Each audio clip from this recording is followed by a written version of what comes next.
Huitième au classement à la mi-février, les Guingampais semblaient avoir fait le nécessaire pour entrevoir sereinement le maintien. Seulement voilà, sur les 7 derniers matchs, les Bretons n'en ont gagné qu'un seul et n'ont plus que 4 longueurs d'avance sur la zone rouge.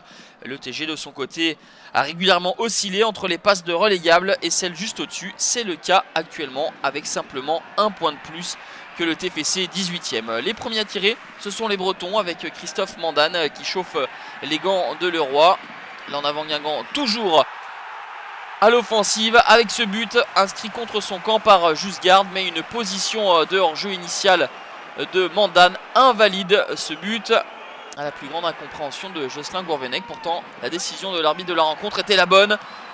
Un double arrêt spectaculaire de Leroy qui ne rentrera pas dans les statistiques. Une nouvelle position de hors-jeu. Les Guingampais dominent outrageusement cette première période avec un coup de pied arrêté. Et qui pour couper la trajectoire? Évidemment Claudio Beauvu à la 44e minute pour le 1-0 en faveur de l'en avant Guingamp.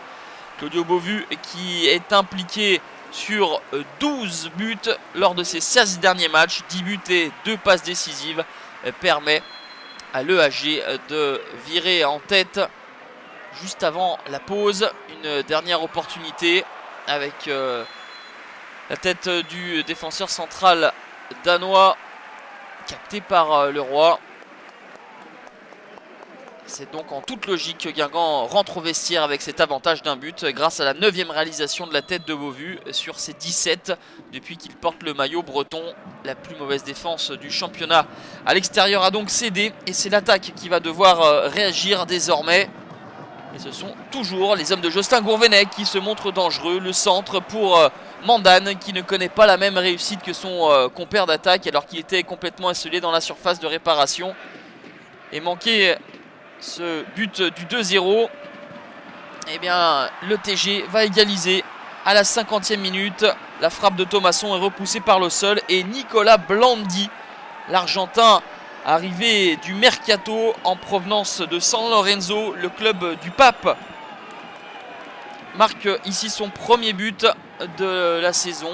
Son premier but sous les couleurs de l'ETG pour sa première titularisation.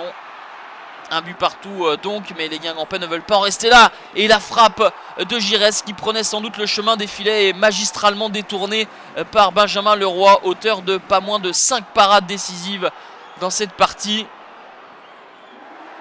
Guingamp va de nouveau pousser avec Christophe Mandane qui reste pour l'instant bloqué à 9 unités. Jocelyn Gourvenec est inquiet car ces hommes ne feront pas la différence. Un partout, score final, un nul qui permet aux Guingampais d'avoir 5 points d'avance sur la zone rouge. Le TG en possède 2.